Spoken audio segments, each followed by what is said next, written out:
Yeah, great to be here in person. Thank you so much all for coming, and thank you to the Japan Society for inviting me. This is actually my second time giving this talk. There was a Okinawan performance in 2016, 15 or 16, I forget, which I gave the opening talk to also, so it's great to be back. Anyway, yeah, feel free to email me. My email will be up on the last slide if you have any further questions that can't be answered in our very short Q&A. So for those of you who don't know, the Ryukyu archipelago is huge. It stretches basically between Kyushu and Taiwan. So when we talk about the Ryukyu Islands and Okinawa, we're talking about something that overlaps, but not exactly the same thing. And it's a beautiful place. If you haven't been, then please go. It's tropical, you know, outstanding natural beauty mixed with a lot of unfortunate concrete modernism. So prior to 1879, Okinawa Prefecture, or the Ryukyu Archipelago, was an independent kingdom called the Ryukyu Kingdom, Ryukyu Okoku, which was founded in 1429.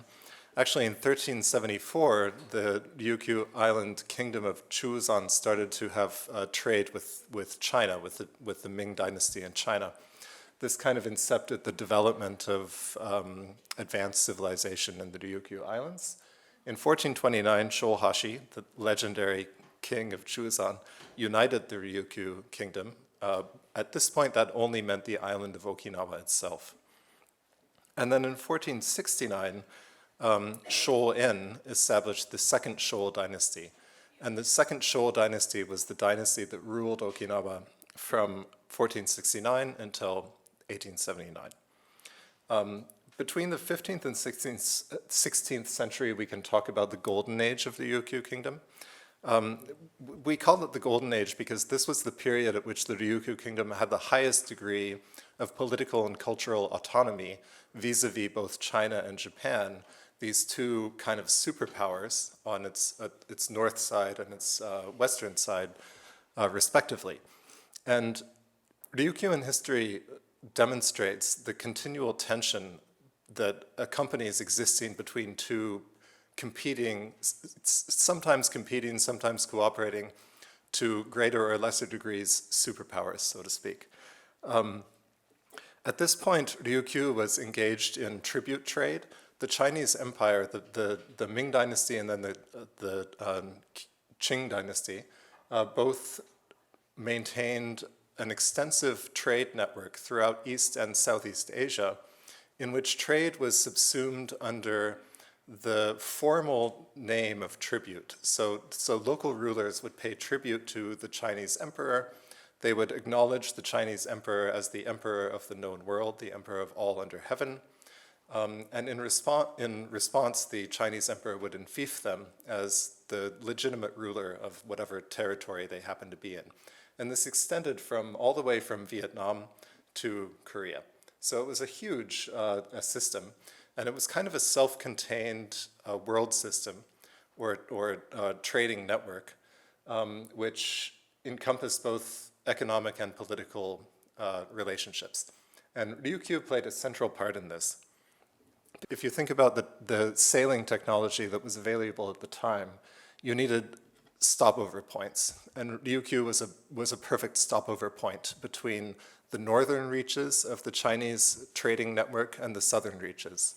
So Ryukyu was basically it was a perfect interval for the exchange of goods, but also ideas and cultural forms, all mediated by this tribute trade network. So all of this changed and also didn't change in 1609 when the Satsuma domain, which was a semi-autonomous political entity in southern Japan, decided to occupy Ryukyu. This corresponded with the formation of the Tokugawa shogunate, which you're all probably familiar with. And the Satsuma domain asked the Tokugawa shogunate for permission to occupy Ryukyu. Permission was granted, and Ryukyu was very quickly subjugated. Satsuma took a hands-off approach because this intermediary position between Southeast Asia and Northeast Asia was too economically valuable for them to threaten. So they allowed Ryukyu to maintain a nominal independence as a kingdom while simultaneously maintaining strict control over their foreign policy. We call this the period of dual subordination to Japan and China because at this time Ryukyu was officially a tributary state of the Chinese Empire, but it also was unofficially, informally, a tributary state of the Bakufu, the Tokugawa shogunate in Japan. So at this time, this period lasted a long time. It lasted from 1609 to 1879. And during this period, Ryukyuan culture, as we know it today and as will be performed this evening, developed into the forms that we recognize today. And these forms show a really unique mixture of Chinese and Japanese influences, and they also speak to a unique sociocultural context in which Ryukyuans had to simultaneously demonstrate their independence from Japan, their closeness to Chinese culture, but also their cultural uniqueness. So from the 17th to 18th centuries, we see the promulgation of social reform guided by Neo-Confucianism. I'll talk about this a little bit more when we get to the Kumiodori, the dance drama, Timizinuin, which challenges the Neo-Confucian orthodoxy of the Ryukyuan court in a very interesting way. In 1719, the first Kumiodori dance drama was performed, and the reason that I'm focusing on Kumiodori is not just because I wrote my dissertation about it, but also because 3 of the classical pieces that we will see are derived from the Kumiodori tradition. Sakamoto Bushi and also Takadera Manzai and also Timizinuin are all derived from the Kumiodori dance drama tradition. And Kumiodori was a dance drama form that was invented, so to speak, by the courtier Tamagusuka Chokun in 1719 for the investiture of a Ryukyuan king.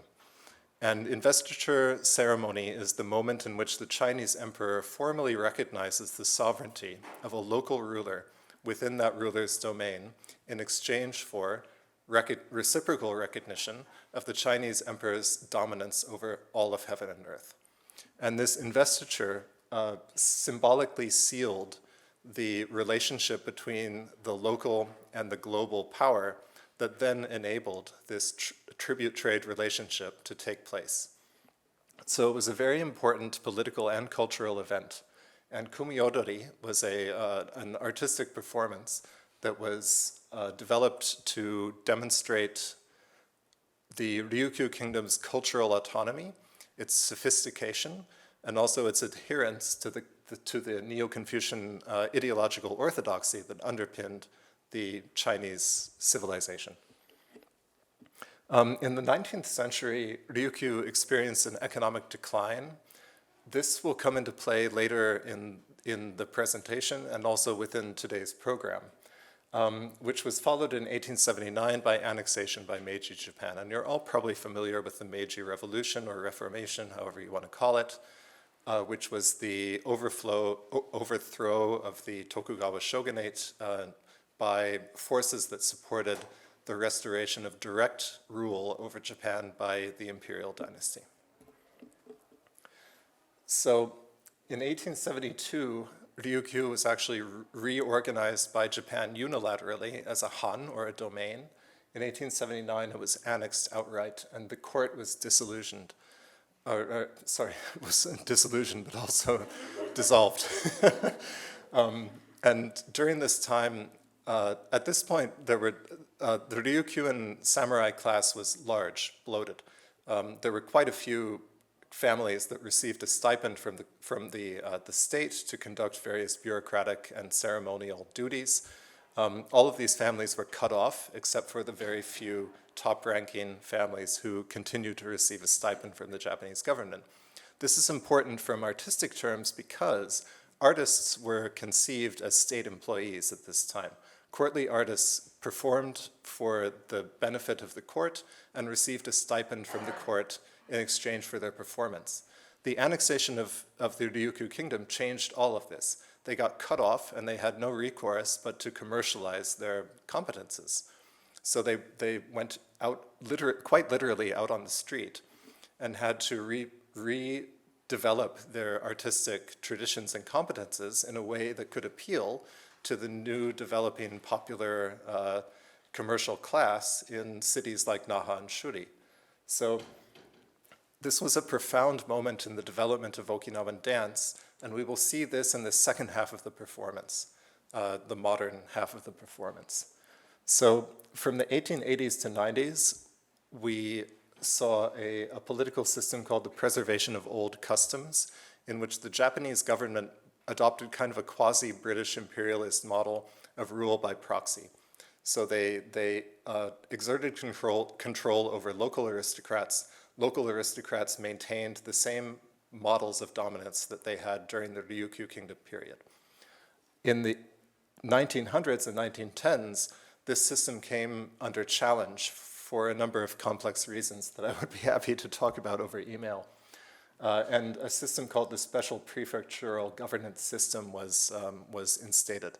This was a model of direct rule by Japanese authorities appointed by the Japanese National Diet, who ruled over Okinawa in a quasi-colonial model.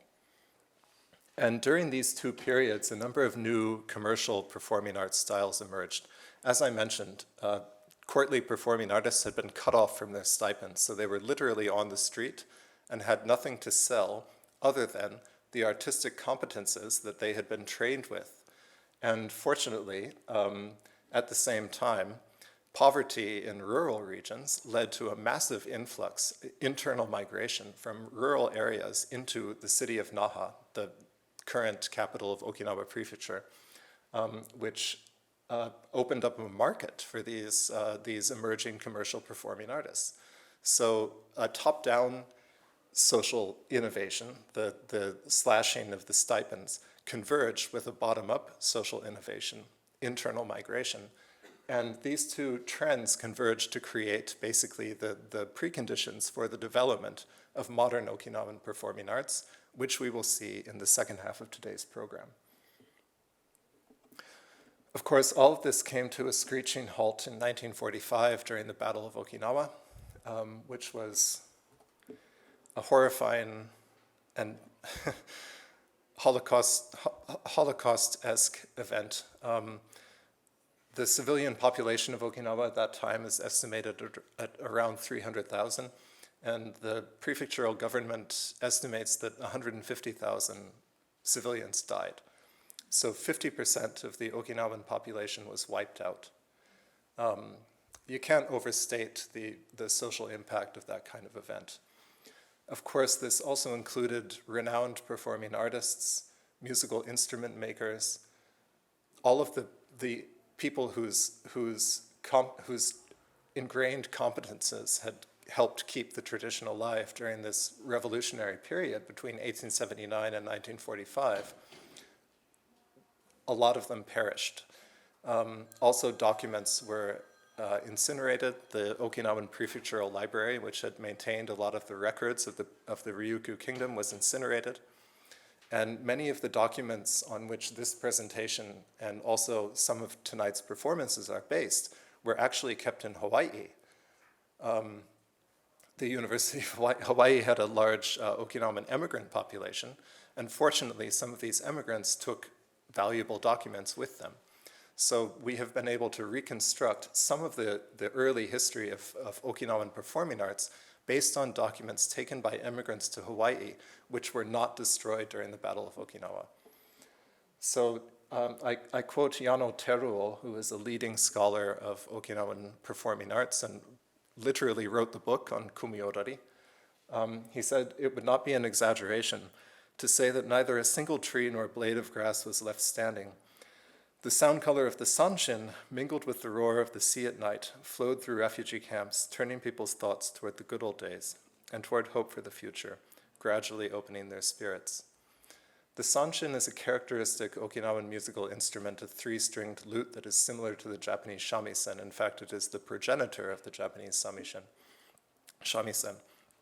And during the immediate post-war period, a sanshin, which you will see in tonight's performance, it has an ebony neck and a body made out of various types of wood and a snakeskin resonator membrane. During the immediate post-war period, the Okinawans demonstrated their resilience and innovative spirit by remaking sanshin out of old ebony necks, but attaching them to US Army ration cans as a resonator. So that's this here.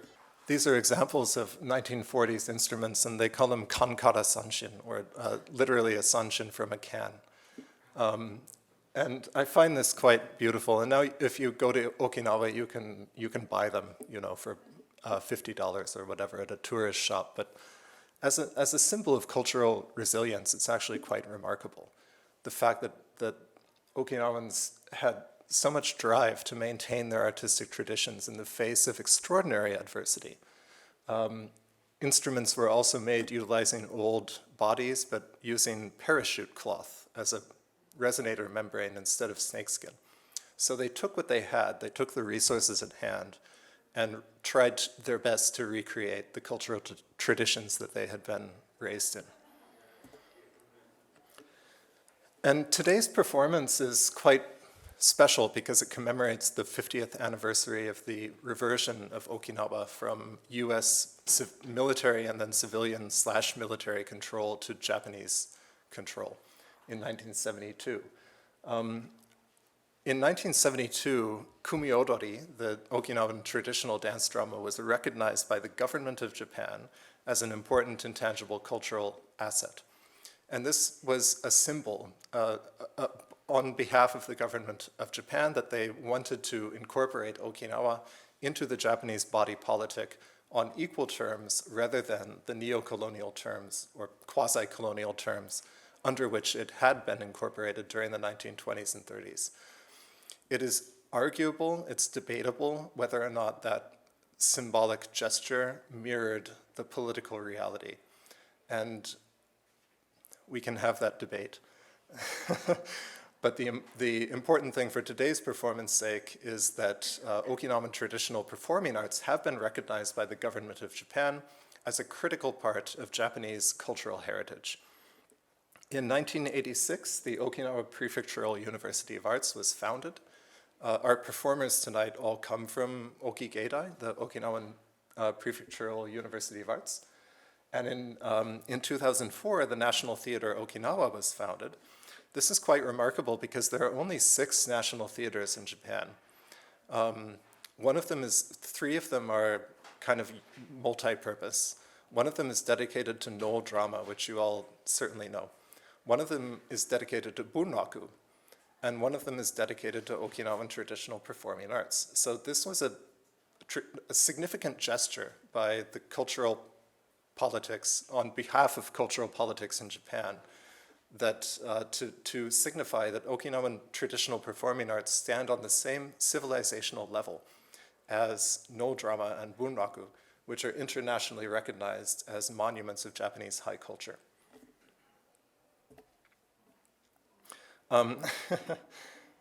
These things always take much more time than you expect.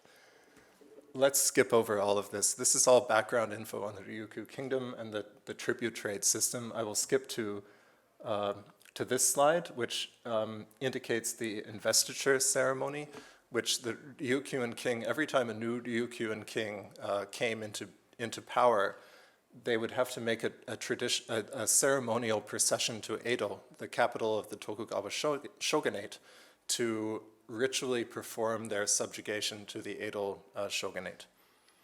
And then at the same time, they would also have to host in Okinawa, in Shuri, or Naha, the capital of Okinawa, a investiture ceremony in which envoys from Japan, or from China, came to witness the investiture of the king and acknowledge that the king had the blessing of the Chinese emperor to continue to rule Okinawa. So this is a sign of dual subjugation. They simultaneously had to perform their subjugation to Japan and their subjugation to China, and performing arts played a very important role in all of this, including the arts that we will see today. Here is a reconstruction within the grounds of Shuri Castle, which unfortunately was destroyed recently in a tragic fire. During investiture ceremonies, they would build a temporary stage on which they would perform the kind of dance that we would see today, and also Kumiodori dance drama. And it's difficult to overstate how restricted and privileged these dramas were. Not just anybody could see them. There was a very small audience of high-ranking aristocrats, Chinese envoys, and the royal family themselves. So we're quite lucky to be living in 2022 when just anybody can watch this stuff. It used to be, you would have to have occupied quite a high social position. Think about the delegates to the United Nations. For instance, if today there were artistic forms that were reserved only for performance for the delegates of the United Nations. Kind of difficult to imagine, but imagine that that was the case. This is the equivalent of what we will be seeing tonight. So one of the highlights of traditional Okinawan arts is the traditional textiles that they will wear. You will see bingata resist-dyed cloth, which is made utilizing techniques brought from Southeast Asia. This is an artifact of the tribute trade system. And you will also see woven cotton cloths. This is more in the second half of the program. Among the traditional musical instruments you will see are the sanshin and the koto. Koto you probably all know from Japanese music. The sanshin is a Okinawan three-stringed lute, which I mentioned before. It is distinct from the shamisen. The distinctions include a snakeskin resonator rather than cat or dog skin, and a much shorter neck. You will also see the hiradaiko and shimedaiko, which are traditional drums, and the fue or flute, and the kokyu, which is a bowed stringed instrument. I won't do this. So one unique aspect of Ryukyuan traditional performing arts is the unique poetic form that it utilizes. You're probably all familiar with waka, or Japanese traditional poetry, which adopts a 5-7-5-7-7 metrical form. An example is the first poem in the 100 Poets series. No, this is not the first. This is maybe the 7th or something. Sorry. I wanted to give the first, but then I thought I like this one better. In the mountain depths, 5 syllables. Treading through crimson leaves, 7 syllables. The cry of a deer, 5 syllables. When I hear its voice, I think, 7 syllables. Autumn is a sad season. And this is my own translation that I made to replicate the rhythm of the original. If you speak Japanese, you can see quite easily that it's 5-7-5-7-7. Ryuka form, which is the indigenous Ryukyuan poetic form, is a little different. The metrical form is 8-8-8-6. However, Ryukyuan arts have always been influenced by both Japanese and Chinese traditional performing arts, and one sign of this is another poetic form that we will hear tonight, called the nakafu form, which literally means like the current between. And this blends aspect of the waka form and the ryuka form. So instead of 8-8-8-6, we have 5-5-8-6. So we have 5-syllable lines, which are reminiscent of the waka form of traditional Japanese poetry, combined with 8 and 6-syllable lines, which are reminiscent of traditional Ryukyuan poetry.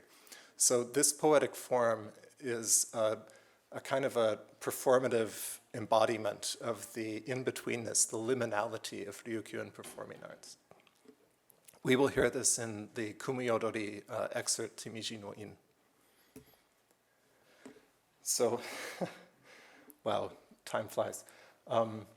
So classical dance, it can be broken down into 4 forms: old men's dances, court pages' dances, young men's dances, and women's dances. And we will see 2 of these 4 tonight. We will see young men's dances and women's dances.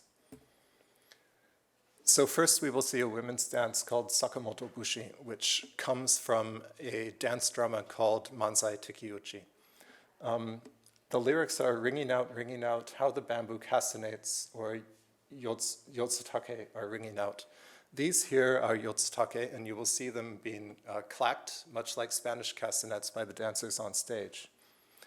Today, we are going down to the seaside to play and are full of joy. Wavelets roll in on the beach, and the plovers fly away. Why are you crying so bitterly, my beloved? Do you not want to be parted? And the lyrics here are intentionally ambiguous. It's unclear whether the beloved is unwilling to be parted from the birds who are flying away, or whether there is some more significant parting going on, like a parting between the beloved and the person who's singing the song. You'll notice the flowered hat on the dancer's head, and also the bingata costume. These are typical accoutrements of Ryukyu and Ono odori, or women's dance. The next dance we will see is Takadera Manzai, which is taken actually from the same play as Sakamoto Bushi, Manzai Tekiuchi. And the play consists of two brothers whose father was murdered by an evil dude named Takadera. Takadera decided to kill Ojana, the father of the two brothers, because he wanted his horse. He had a beautiful horse. Lord Takadera wanted the horse, so he had Jana killed.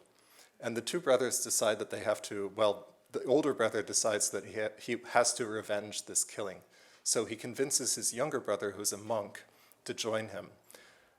The way that they execute the killing is by dressing up like manzai performers, which are itinerant musicians who kind of roamed the countryside in both Okinawa and mainland Japan, performing for festivals. And the piece will consist of four songs, the meanings of which are often ambiguous. The meanings of the lyrics, the meanings of the names are ambiguous, the meanings of the lyrics are quite ambiguous, but what's remarkable about the lyrics and the names of the songs is that they incorporate a lot of vulgar imagery, which you wouldn't normally see in a high culture piece like this. And this piece was written in I forget, just a moment. I have it written down. Anyway, in the mid 18th century, by Tasato Chochoku, who was the minister of dance for the coronation of Shoboku, I forget which role he played in the Shou dynasty, but he was a mid-period king of the Ryukyu Kingdom. And Tasato Chochoku diverged from his predecessor, Tamagusaku Chokun, by incorporating more popular performing arts into his work. So this piece, you will see references to popular performing arts such as manzai, which connects to another popular Okinawan performing art called chondara. And these guys, on this picture to the right is a picture from the dance that you will see tonight. The two guys to the left are chondara, Okinawan folk music performers. So there are references to the folk music tradition within the Kumiodori, but they are refined. So they take these references to folk performing arts and they refine them through the lens of classical performing arts. After that, we will see Timizinuin, the Shinobi no Ba, which is the secret meeting scene. And Timizinuin is a remarkable play. It's one of only two romance plays within the Okinawan traditional repertoire. As I mentioned, Kumiodori was intended for performance before Chinese envoys who visited Okinawa to enfief new kings. And in keeping with that, most Kumiodori adhere to a strict Neo-Confucian ideology. Timizinuin violates this ideology. Marriage in the Ryukyu Kingdom was largely endogenous. You married only within your own social class and also only within your own village. Timizinuin deals with two lovers who come from different social classes. They're both aristocratic, but two different strata of the aristocracy. and also two different regions. They fall in love spontaneously at that site in this photograph, which is near Nago village. And the man, Yamatu, Fanja Yamatu, quite audaciously asks the woman, "Will you let me drink water from your hands?" Which is an established trope from very classical Japanese poetry, way back to the 5th century, the Manyoshu. Drinking water from a lover's hands is a proof of that person's affection for you. So by asking her, "Can I drink water from your hands?" he's basically saying, "I love you, let's get together." And this is audacious and in total violation of the social norms of the time. And the play progresses, and they meet each other secretly after this first encounter, and this is the scene that we will see tonight. And the way that they meet each other secretly is that he creeps up to her house in the dead of night, disguised as a commoner, and plays a song on his flute. And then she replies by playing a song on her koto. And so via this musical communication, they indicate to each other that, no, this was not just a one-night stand. This meant something. And then she comes out from her house, and they have an interaction, and then they go into the house, and they have an interaction, which is ambiguously framed. It's a remarkable and powerful play. And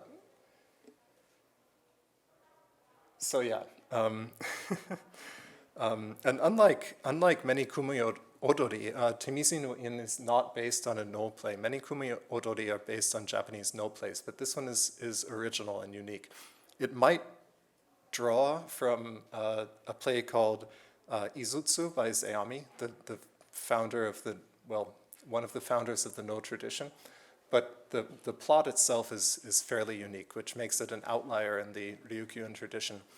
Notably, the author, the putative author, Heishikiya Chobun, was executed by the Ryukyuan royal government for unspecified reasons. His family lineage was also erased after his execution. So there are debates within the scholarly literature about why this might have been. One possibility that has been raised, which is quite romantic, is that he had an illicit affair with a princess of the royal family, despite his own relatively low social status. He was an aristocrat, but a lower level aristocrat. He was a scholar of Chinese literature and Japanese literature. If he indeed had an affair with a princess of the royal family, this would be grounds for his execution. So the fact that, it's it's an interesting story, and I encourage you to read an article that I wrote about it a couple of years ago. I think that we're running out of time, are we? 3 minutes, okay. So moving forward to after annexation. So once again, in 1879, the Meiji Reformation had happened. Japan was in the process of modernizing, had gained dramatically in geopolitical influence and also hard power, and decided that they wanted to expand, and that this politically ambiguous entity, the Ryukyu Kingdom, impinged upon the putative sovereignty of the state of Japan over its surrounding areas. So they annexed the Ryukyu Kingdom unilaterally, but mostly bloodlessly. And this, as previously mentioned, this kind of led to a revolution in Okinawan traditional performing arts culture, because previously many of the classical performing artists had been employees of the state. They had been kokka no yakujin, like literally bureaucrats almost. And the Chitsuroku Shobun, the dispensation of stipends, meant that only a few very high-ranking families were able to keep their bureaucrat status. The rest were cut off, and they had to go out onto the street. And the result of this was that classical performing arts very quickly underwent a radical transformation into commercial performing arts. And we see the formation of a commercial performing arts sector, as evidenced by the picture up on the upper right-hand side. This is the Taisho Engekijo, the Taisho Theater, which was built in the early Taisho period in Naha. This was a commercial arts venue, and this kind of thing hadn't existed in the Ryukyu Kingdom. So now we have the opportunity for everyday people, farmers, workers, whatever, to come pay a relatively small admission fee and see the kind of performing arts that had previously been reserved for a very, very restricted audience. It was a dramatic opening up of the culture. On the one hand, this led to popular appreciation, access to and appreciation for classical performing arts, which had previously been highly restricted. On the other hand, it led to a pressure from audiences to artists to revise their repertoires to more accurately mirror the everyday struggles that commoner audiences went through. So an example of this is the first modern Okinawan piece we will see, Chijuya, in which the dance moves, you will see the dance moves are quite closely connected to the onna odori, the women's dance that we see before. They're very gentle, very flowing, and the music is also relatively gentle and flowing. However, you will see a difference in the costumes. Whereas previous women's dances featured an elaborate bingata or resist-dyed costume, the women in Chijuya are dancing wearing commoner clothes, wearing common woven cotton robes. So this is quite revolutionary at the time because it means that commoners are represented on stage in a way that is not demeaning or ironic, but rather they are taking the role of protagonists. A commoner as a protagonist is a revolutionary statement in 1890. And this is mirrored by the emergence of political movements such as the Miyako Peasants Movement in 1890, during which peasants from Miyako, this is the poorest of the poor in Okinawan society, took the initiative to visit Tokyo, attend the National Diet, and lobby the National Diet, the Japanese parliament of the time, to abolish the traditional rights of the village aristocracy to extract unfair taxes from the peasantry. So you see a parallel emergence of commoner representation on the stage on the one hand and in the political sphere on the other hand. There's not necessarily a direct connection between these two emergences. However, it is remarkable that we see this broadening of the concept of what it means to be part of the public sphere in Okinawa. One more. The next piece we will see, or the second to last piece we will see is called Kanayo Amaka, and it is a dance between a male and a female protagonist. And this piece is interesting because it plays on the tropes established during Timizinuin, the Kumiodori that we will see, even to the extent that they utilize water in this little scoop as a symbol of romantic interaction. However, the music is much faster than in classical Okinawan performing arts, and the movements in the dance are much more dramatic, much more abrupt and rapid, to the extent that they utilize these kind of parodic movement called, what is it called? Ahiru nanika, like literally a fool's walk. So they pretend to be drunk or incapacitated or fools, and they walk around each other, and it's very playful. And the reference point here is a phenomenon called mo ashibi, which was a much maligned and also historically ambiguous kind of ritual occasion during which young women and young men from different villages would come together and interact in a ritual context, which was a departure from the normal condition under which they were not allowed to interact at all.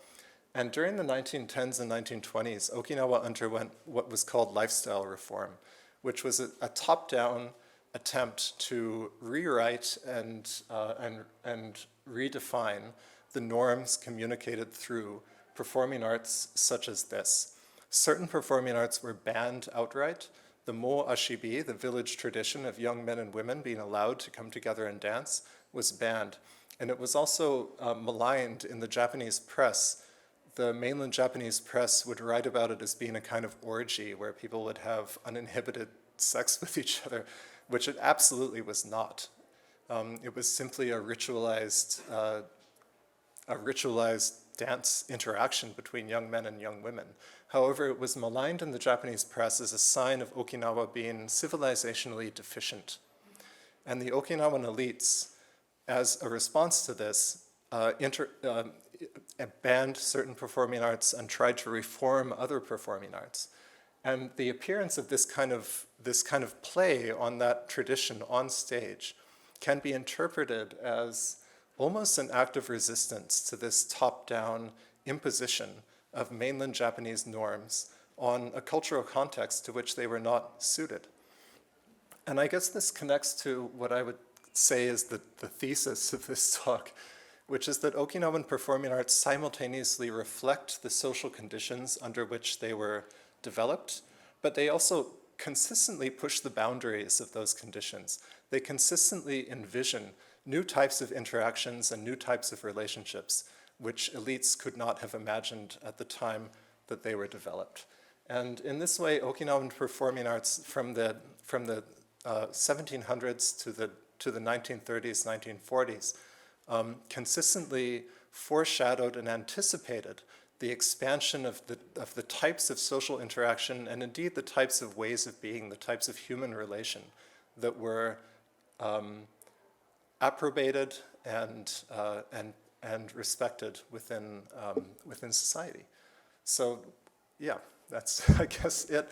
And maybe we have time for like 1 minute of questions. These are the various works that I've cited, and please feel free to take a photo of my email and email me afterwards. I was just wondering if there was a societal norm, much like in Japanese conventional traditional theater, at a certain point in time where there were women allowed in to perform on stage, and then they were abruptly not allowed. And I was wondering if that was consistent with Okinawan Ryukyu society, or if it reflected the Japanese standard. Yeah, very good question. During the Ryukyu Kingdom period, all classical performing arts were performed only by men. And so female roles would be performed by onagata, or male-female role specialists, just like in Japan, just like after the reform of kabuki. During the early Okinawa prefecture period, so from 1879 until the 1940s, commercial theater, like formal commercial theater, was still only male. However, there was a certain neighborhood in Naha, the Tsuji neighborhood, which was a kind of a red light district. And within this neighborhood, female performers would also be allowed to perform at tea houses and other entertainment venues. And this is one of the revolutionary moments within the history of Okinawan performing arts.